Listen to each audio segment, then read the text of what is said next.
चोट है, मेरी मम्मी के सर में चोट आई और वो नाले में गिर गई। उसके बाद मैं हेल्प मांगती रही, एम्बुलेंस तो नहीं आई, तो हमने एक प्राइवेट गाड़ी करके मम्मी को बीडी पांडे हॉस्पिटल पहुंचाया।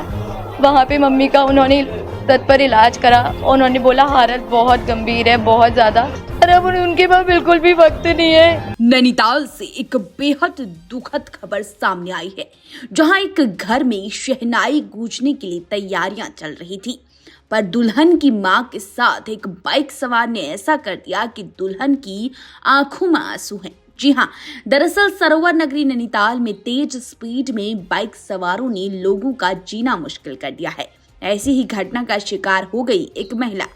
मल्लीताल पुलिस स्टेशन के पीछे पंप हाउस के पास एक तेज रफ्तार से बाइक सवार ने उमा देवी को जोरदार टक्कर मार दी, जिससे वो बुरी तरह से घायल हो गई। जिसके बाद महिला को इमरजेंसी में साई हॉस्पिटल हल्द्वानी की आईसीयू में भर्ती कराया गया, लेकिन आज वो जिंदगी मौत की जंग हार गई। अब हादसे में जान गंवाने वाली उमा दत्त की बेटी वैष्णवी की आंखों में आंसू हैं। अपने विवाह से ठीक 21 दिन पहले ही मां का आंचल छीनने से बेटी पूरी तरह से टूट चुकी है। वहीं जानकारी में ये बात सामने आई है कि बाइक सवार रॉन्ग साइड से बाइक को बेहद तेज गति से चला रहा था और बाइक सवार नाबालिग बताया जा रहा है, जिसके खिलाफ पुलिस ने कोई कार्रवाई नहीं की, सिर्फ चालान की खानापूर्ति कर ली, जिसकी वजह से अब वैष्णवी का कहना है कि वो पुलिस के सामने न्याय की गुहार इतने दिनों से लगा रही थी, क्योंकि उसकी मां की हालत बेहद गंभीर बनी थी और वो चाहती थी कि आरोपी के खिलाफ ठोस कार्रवाई हो, जिसके लिए वो लगातार पुलिस प्रशासन के चक्कर काटती रही। लेकिन इस बीच उसकी मां की मौत हो गई। जानकारी के मुताबिक कमेटी लाइन मल्लीताल नैनीताल निवासी उमा देवी 73 वर्ष पत्नी स्वर्गीय मनी दत्त नगर पालिका नैनीताल से सेवानिवृत्त थी। पति की मौत काफी समय पहले हो चुकी थी, जिसके बाद उन पर एक बेटी और बेटे के परवरिश की जिम्मेदारी थी और इन दिनों घर में विवाह की तैयारियां चल रही थी। तभी पुताई करने वाला आया था और मां उसे घर की दीवार दिखाने बाहर गई। जाते हुए बोली कि बस 5 मिनट में आ रही हूँ, यही उनके आखिरी शब्द थे और 5 दिन के बाद उनका मृत शरीर घर आया है।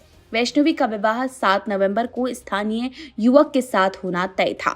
वैष्णवी का कहना है कि मां उसे दुल्हन तो दूर उसके विवाह के जोड़े में तक नहीं देख सकी। उसका छोटा भाई 22 वर्षीय कुणाल रोजगार की तलाश में है और कुछ समय से गंभीर रूप से बीमार है। इन दिनों उसका इलाज चल रहा है, उसकी सर्जरी भी होनी है, लेकिन इस बीच उसकी मां की मौत हो गई है।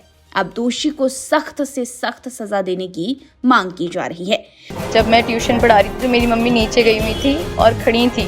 उतने में एक बाइक चालक जो टैक्सी बाइक चला रहा था, बाइक भी किसी और की थी, ओनर कोई और था, उसने बहुत तेज रफ्तार में ओवरटेक करते हुए मेरी मदर को गिरा दिया। उनके साथ एक और हमारा जो पुताई करने वाला था वो भी था, उसके पाँव में भी बहुत चोट है। मेरी मम्मी के सर में चोट आई और वो नाले में गिर गई। उसके बाद मैं हेल्प मांगती रही, एम्बुलेंस तो नहीं आई, तो हमने एक प्राइवेट गाड़ी करके मम्मी को बीडी पांडे हॉस्पिटल पहुंचाया।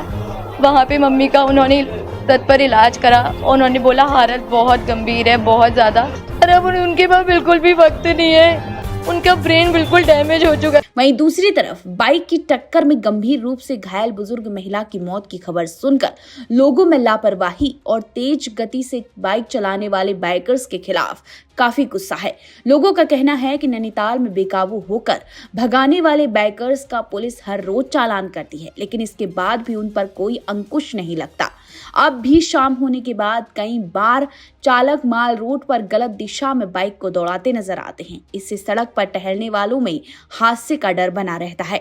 सभासद मोहन सिंह नेगी और आदि ने पुलिस से माल रोड समेत अन्य सड़कों पर तेज रफ्तार में बाइक चलाने वालों के खिलाफ कठोर कार्रवाई की मांग की है।